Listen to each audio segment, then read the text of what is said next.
So as you can see, the system has been installed here at the bottom. You see the bracketing, and you see how that works together, and you see the screws that hold it. This system then will be 3 bars, as I said, to support it, and basically that's the whole system set up to receive in the standards. For the shop model, the standards are surface mounted, which is why they're hard lines. In your stores, you'll find them as a recessed standard. Same concept, just that the standards are more showing here in the shop. So we've already attached 1 corner piece and 1 large panel width, just to give you an idea of what it'll look like together. And now I'll show you behind the wall what it looks like. So there's your bracketing system, and there you have how it goes together with your brackets. And you can see how this is sitting on it, and you should leave an 1/8 of an inch space here for adjustment. We had a perfect fit in the shop, so we could put it right on. I'll show you the back side of a panel, which is here. So there's your panel with your brackets set up. So when you start measuring them, here's your feet. This is your minimum height. You measure from that to the underside of here to reach the same distance to the top of the tube. Add an 1/8 of an inch for a little space, and then you work your way up until all 3 bracket sets are installed on the panel in this fashion. Then the panel is just picked up and put back onto the bracket system and slid together. You can see that this is the male, or female, sorry, and that this one here would have the male, as you can see right there. Okay, we're going to put this back together and show you how it's hung on.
Now the total system with the window and Duratrans is as you see over here. Same concept. You put your rail up. You put your rail up with the Duratrans in place over here so that you get your height appropriate. Your Duratrans has no adjustment. You have to set it so that the wheels are on the ground, as you see there. And then wherever that lines up, you're going to have to then have your rail at the height underneath the wheels at the top of the Duratrans. And that's going to determine the height of your rail, right there. You have to make sure that fits underneath the wheel of the Duratrans. So you put the rail on only when you know that the height of the Duratrans has established its verticality. And that is it. Window walls get screwed in place through the sides, and they go up against the tubes which are forming your wall system for your hanging panels.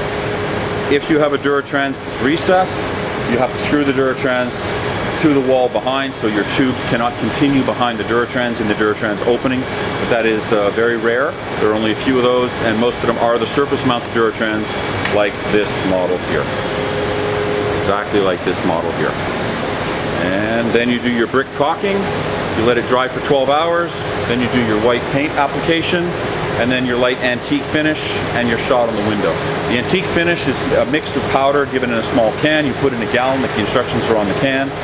You mix it up and you spray it with a pesticide sprayer very lightly. You should be using, for this entire wall system you see in front of you here, you should use no more than about a quart of the material. You put it on at the top, starting to go down, and then you just put it on very lightly, and you protect the floor well so that anything that drips off gets caught. For the window treatment, there's a small pint of material. You have to wet the door first fully with water, and then spray it on throughout just spray it on raw on the door, or the windows rather, and then at the last shot what you do is do a shot of the material in the center of each of the panes of glass, and just let that dry looking as dirty as possible. And that's the wall.